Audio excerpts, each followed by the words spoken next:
মিথুন ৰাশি 11 পৰা 20 জুনৰ এই 10 দিন আপোনাৰ জীৱনৰ গতিপথ সলনি কৰিব পাৰে। আপুনি কল্পনা কৰা নাছিল এই সময়ছোৱাত এটা বিশেষ খবৰ, এটা অচিনাকি সুযোগ বা এটা গুপ্ত সংকেতে আপোনাৰ ভাগ্যৰ দুৱাৰ মুকলি কৰিব পাৰে। ধন সম্পত্তি, প্ৰেম, চাকৰি আৰু ব্যৱসায় চাৰিওটা ক্ষেত্ৰতেই দেখা গৈছে ডাঙৰ পৰিৱৰ্তনৰ যোগ। কিন্তু সাৱধান, এই 10 দিনৰ ভিতৰত এটা বিশেষ দিনত লোৱা সিদ্ধান্তই আপোনাক শিখৰলৈ লৈ যাব পাৰে, অথবা এটা ভুলে সুযোগ হাতৰ পৰা লৈ যাব পাৰে। কোন দিনটো আটাইতকৈ শুভ, কোন গুপ্ত সংকেতে দিব ভাগ্য উদয়ৰ ইংগিত, টকা পইচাৰ ক্ষেত্ৰত কি ডাঙৰ সুযোগ আহিব, প্ৰেম আৰু দাম্পত্য জীৱনত কি নতুন পৰিৱৰ্তন অপেক্ষা কৰি আছে। ভিডিঅ'টো শেষলৈকে চাই থাকক, কাৰণ শেষৰ ভাগত মই ক'ম সেই বিশেষ প্ৰতিকাৰৰ কথা যিয়ে আপোনাৰ সৌভাগ্যক আৰু অধিক শক্তিশালী কৰিব পাৰে। মিথুন ৰাশি এই 10 দিনক কেতিয়াও সাধাৰণ বুলি নাভাবিব, কাৰণ ভাগ্য আপোনাৰ বাবে এটা ডাঙৰ চমৎকাৰ লৈ আহিছে। প্ৰথমতে লৈ আহিছোঁ ধন সম্পত্তি। মিথুন ৰাশিৰ জাতক জাতিকাসকলৰ বাবে 11 জুনৰ পৰা 20 জুনলৈ ধন সম্পত্তিৰ ক্ষেত্ৰত এই সময়খিনি যথেষ্ট গুৰুত্বপূৰ্ণ হ'ব পাৰে। এই সময়ত আপোনাৰ ইনকামৰ নতুন উৎস সৃষ্টি হোৱাৰ সম্ভাৱনা দেখা যায়। বহুদিন ধৰি যি কাম বা পৰিকল্পনা আগবঢ়াবলৈ চেষ্টা কৰি আছিল, তাৰ পৰা ধন লাভৰ সুযোগ আহিব পাৰে। ব্যৱসায়ৰ সৈতে জড়িত লোকসকলৰ বাবে বিশেষকৈ এই সময় শুভ বুলি ক'ব পাৰি। গ্ৰাহকৰ সংখ্যা বৃদ্ধি, নতুন চুক্তি বা নতুন কামৰ লাভৰ যোগ আছে।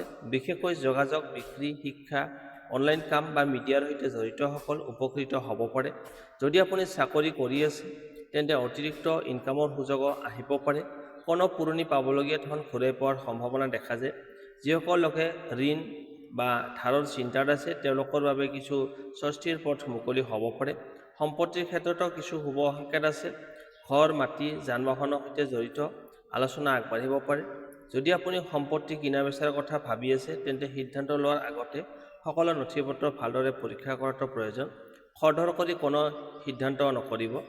এই সময়ত এটা গুৰুত্বপূৰ্ণ কথা মনত ৰাখিব, ইনকাম বৃদ্ধি হ'লেও খৰচো সমানে বৃদ্ধি পাব পাৰে। বিশেষকৈ বিলাসী সামগ্ৰী, ভ্ৰমণ বা অপ্ৰয়োজনীয় খৰচৰ ওপৰত নিয়ন্ত্ৰণ ৰখাটো দৰকাৰ, নহ'লে লাভ হোৱা ধন বেছি হাতত নাথাকিব পাৰে। 17 জুনৰ পৰা 19 জুনৰ ভিতৰত কোনো ভাল খবৰ বা ধন লাভৰ সুযোগ আহিব পাৰে। এই সময়ত নতুন পৰিকল্পনা আৰম্ভ কৰিলে ভৱিষ্যতে ভাল ফলাফল লাভ কৰাৰ সম্ভাৱনা অধিক। মুঠতে ক'বলৈ গ'লে 11 পৰা 20 জুন এই সময়ছোৱা মিথুন ৰাশিৰ বাবে ধন সম্পত্তিৰ ক্ষেত্ৰত আশাব্যঞ্জক। বুদ্ধিমত্তাৰে সিদ্ধান্ত ল'লে আৰু খৰচ নিয়ন্ত্ৰণত ৰাখিলে আৰ্থিক অৱস্থা ইতিবাচক উন্নতি দেখা যাব পাৰে। এতিয়া লৈ আহিছোঁ প্ৰেম আৰু দাম্পত্য জীৱন। মিথুন ৰাশিৰ জাতক জাতিকাসকলৰ বাবে 11 জুনৰ পৰা 20 জুনলৈ প্ৰেম আৰু দাম্পত্য জীৱনৰ ক্ষেত্ৰত এই সময়ছোৱা যথেষ্ট আকৰ্ষণীয় আৰু আৱেগপূৰ্ণ হ'ব পাৰে। বহুদিন ধৰি মনত জমা হৈ থকা অনুভূতি, আশা বা অভিমানৰ ওপৰত এই সময়ত নতুন পোহৰ পৰিব পাৰে। যিসকল অবিবাহিত, তেওঁলোকৰ বাবে এই সময়ত নতুন কোনো ব্যক্তিৰ সৈতে চিনাকি হোৱাৰ যোগ দেখা যায়। প্ৰথমতে সাধাৰণ বন্ধু যেন লাগিলেও লাহে লাহে সেই সম্পৰ্ক গভীৰ অনুভূতিলৈ ৰূপান্তৰিত হ'ব পাৰে। বিশেষকৈ সামাজিক মাধ্যম, কৰ্মক্ষেত্ৰ বা বন্ধু বান্ধৱীৰ জৰিয়তে কোনো বিশেষ ব্যক্তিৰ সৈতে সংযোগ স্থাপন হোৱাৰ সম্ভাৱনা আছে। যদি আপুনি ইতিমধ্যে প্ৰেমৰ সম্পৰ্কত আছে, তেন্তে এই সময়ত দুয়োজনৰ মাজত বুজাবুজি বৃদ্ধি পাব। আগতে হোৱা ভুল বুজাবুজি বা অভিমান লাহে লাহে দূৰ হ'ব পাৰে। আপোনাৰ সৎ কথা আৰু কোমল ব্যৱহাৰে সম্পৰ্কক অধিক শক্তিশালী কৰি তুলিব। কিন্তু মনত ৰাখিব, অতি সন্দেহ বা অপ্ৰয়োজনীয় তৰ্ক বিতৰ্কই সম্পৰ্কত সাময়িক অশান্তি আনিব পাৰে। 15 জুনৰ পৰা 18 জুনৰ ভিতৰত প্ৰেম জীৱনত এটা বিশেষ মুহূৰ্ত আহিব পাৰে। কোনো বিশেষ বাৰ্তা, সাক্ষাৎ বা হৃদয় স্পৰ্শ কৰা কথা বতৰাই আপোনাৰ মন আনন্দেৰে ভৰাই তুলিব পাৰে। কিছুমানৰ বাবে এই সময়ত প্ৰেমৰ প্ৰস্তাৱ বা সম্পৰ্কত নতুন পৰ্যায়লৈ নিয়াৰ আলোচনা হ'ব পাৰে। দাম্পত্য জীৱনৰ ক্ষেত্ৰত এই সময়ত তুলনামূলকভাৱে শুভ। স্বামী স্ত্ৰীৰ মাজত সহযোগিতা বৃদ্ধি পাব। পৰিয়ালৰ কোনো গুৰুত্বপূৰ্ণ বিষয় একেলগে সমাধান কৰাৰ সুযোগ আহিব। যদি আগতে কোনো বিষয়ক লৈ মতভেদ চলি আছিল, তেন্তে এই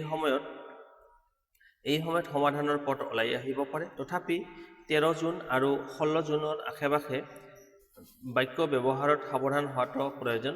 খং বা আৱেগত কোৱা কথাই সঙ্গীৰ মনত আঘাত দিব পাৰে। সেয়েহে সিদ্ধান্ত লোৱাৰ আগতে আৰু কথা কোৱাৰ আগতে কিছু চিন্তা কৰাটো ভাল। দূৰত থকা প্ৰেমিক প্ৰেমিকা বা স্বামী স্ত্ৰীৰ ক্ষেত্ৰতো যোগাযোগ বৃদ্ধি পাব। ফোন, মেছেজ বা ভিডিঅ' কলৰ জৰিয়তে সম্পৰ্কত পুনৰ উষ্ণতা ঘূৰি আহিব পাৰে। বহুদিনৰ অপেক্ষাৰ অন্তত সাক্ষাৎ হোৱা সম্ভাৱনাও কিছুমানৰ বাবে দেখা যায়। এই সময়ত এটা গুপ্ত সংকেতো দেখা যায়। যদি আপুনি বাৰে বাৰে কোনো বিশেষ ব্যক্তি বা সম্পৰ্কৰ সৈতে জড়িত একেধৰণৰ সংকেত, সপোন বা আকস্মিক ঘটনা লক্ষ্য কৰে, তেন্তে সেয়া আপোনাৰ মনৰ গুৰুত্বপূৰ্ণ অনুভূতিক বুজিবলৈ এক ইংগিত হ'ব পাৰে। অৱশ্যে ইয়াক নিশ্চিত ভৱিষ্যৎবাণী বুলি নহয়, ব্যক্তিগত অনুভৱৰ অংশ হিচাপে ল'ব। মুঠতে ক'বলৈ গ'লে 11 পৰা 20 জুন 2026 মিথুন ৰাশিৰ বাবে প্ৰেম আৰু দাম্পত্য জীৱনত মধুৰতা, নতুন বুজাবুজি আৰু হৃদয়ৰ ওচৰ চাপি অহাৰ সময়। ধৈৰ্য, বিশ্বাস আৰু আন্তৰিকতাই এই সময়ত আপোনাৰ সম্পৰ্কক অধিক সুন্দৰ আৰু শক্তিশালী কৰি তুলিব। এতিয়া লৈ আহিছোঁ কৰ্মজীৱন, চাকৰি আৰু ব্যৱসায়। মিথুন ৰাশিৰ জাতক জাতিকাসকলৰ বাবে 11 জুনৰ পৰা 20 জুনলৈ কৰ্মজীৱন, চাকৰি আৰু ব্যৱসায়ৰ ক্ষেত্ৰত যথেষ্ট গতিশীল সময় হ'ব পাৰে।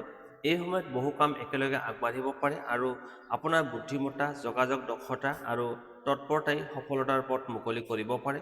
চাকৰিজীৱীসকলৰ বাবে এই সময়ত ঊৰ্ধ্বতন কৰ্তৃপক্ষৰ দৃষ্টি আপোনাৰ ওপৰত পৰিব পাৰে। যিসকল বহুদিন ধৰি নিজৰ পৰিশ্ৰমৰ স্বীকৃতিৰ অপেক্ষাত আছিল, তেওঁলোকৰ বাবে সুখবৰ আহিব পাৰে। নতুন দায়িত্ব, গুৰুত্বপূৰ্ণ প্ৰকল্প বা পদোন্নতিৰ আলোচনা আৰম্ভ হোৱাৰ সম্ভাৱনা আছে। যদি আপুনি নতুন চাকৰিৰ সন্ধানত আছে, তেন্তে 14 জুনৰ পৰা 19 জুনৰ ভিতৰত কোনো সাক্ষাৎকাৰ, ফোন কল বা ইতিবাচক খবৰ লাভ কৰাৰ যোগ দেখা যায়। আপোনাৰ দক্ষতা আৰু আত্মবিশ্বাসে এই সময়ত বিশেষ ভূমিকা পালন কৰিব। আবেদন কৰা কামবোৰৰ অনুসৰণ কৰি থাকক।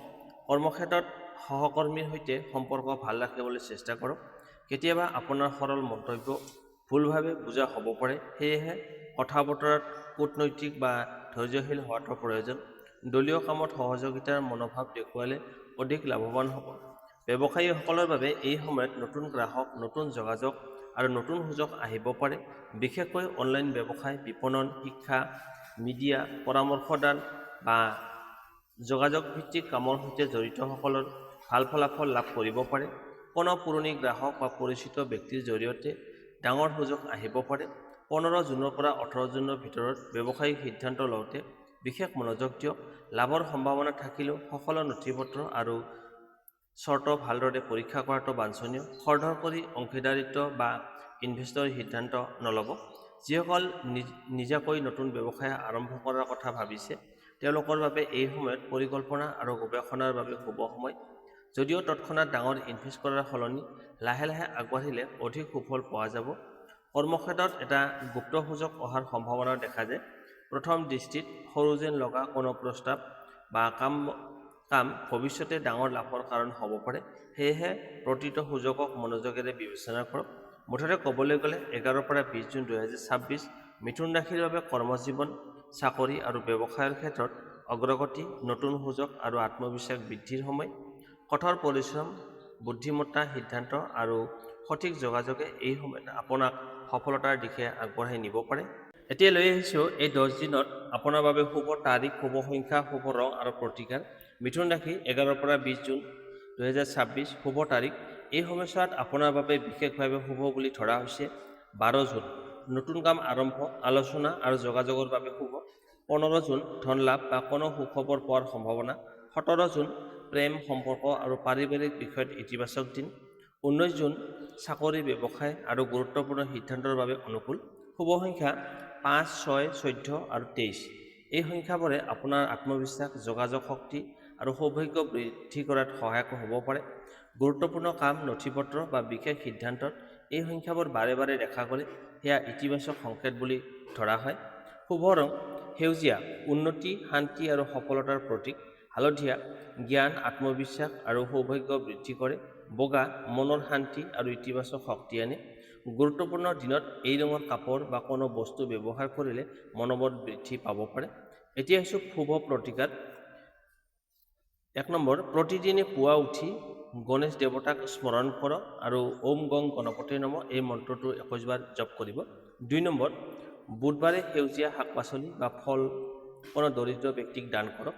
3 নম্বৰ, ঘৰ বা কৰ্মস্থলীত অপ্ৰয়োজনীয় বস্তু আঁতৰে পৰিষ্কাৰ পৰিচ্ছন্নতা বজাই ৰাখক। ইয়াৰ ফলত ইতিবাচক পৰিৱেশ সৃষ্টি হ'ব। 4 নম্বৰ, পিতৃ-মাতৃ আৰু বয়োজ্যেষ্ঠসকলৰ আশীৰ্বাদ লওক। তেওঁলোকৰ শুভকামনাই আপোনাৰ কামত শুভ ফল আনিব পাৰে। 5 নম্বৰ, কোনো গুৰুত্বপূৰ্ণ কামলৈ ওলোৱাৰ আগতে অলপ সময় মন একাগ্ৰ কৰি নিজৰ লক্ষ্য স্মৰণ কৰক। বিশেষ ভাগ্য সংকেত 11 পৰা 20 জুনৰ ভিতৰত যদি আপুনি বাৰে বাৰে 5 সংখ্যাটো দেখা পায়, কোনো পুৰণি বন্ধুৰ পৰা ফোন পায় বা হঠাতে বহুদিন ধৰি ৰৈ থকা কাম আগবাঢ়িবলৈ আৰম্ভ কৰে, তেন্তে তাক এটা ইতিবাচক সুযোগৰ সংকেত বুলি গণ্য কৰিব পাৰে। মিথুন ৰাশি এই 10 দিন আপোনাৰ বাবে নতুন সুযোগ, নতুন চিন্তা আৰু নতুন সফলতাৰ দুৱাৰ মুকলি কৰাৰ সময়। নিজৰ ওপৰত বিশ্বাস ৰাখক আৰু আগবাঢ়ি যাওক। বন্ধু বান্ধৱীসকল, এয়া আছিল মিথুন ৰাশিৰ 11 পৰা 20 জুন 2026 বিশেষ ৰাশিফল। আশা কৰোঁ এই তথ্যসমূহে আপোনাক আগন্তুক দিনবোৰৰ বাবে কিছু ইতিবাচক দিশ দেখুৱাব। মনত ৰাখিব, ৰাশিফল সম্ভাৱনা আৰু প্ৰৱণতাৰ ওপৰত ভিত্তি কৰি প্ৰস্তুত কৰা হয়। আপোনাৰ পৰিশ্ৰম, সঠিক সিদ্ধান্ত আৰু আত্মবিশ্বাসী সফলতাৰ মূল চাবিকাঠি।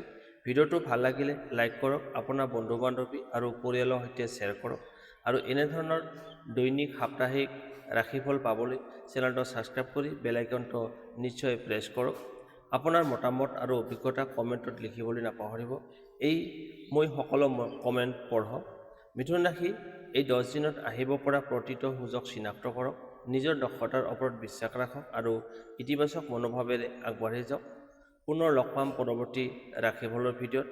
তেতিয়ালৈকে সুখত থাকক, শান্তিত থাকক আৰু সফলতা আপোনাৰ সংগী হওক। জয় মা লক্ষ্মী। ধন্যবাদ।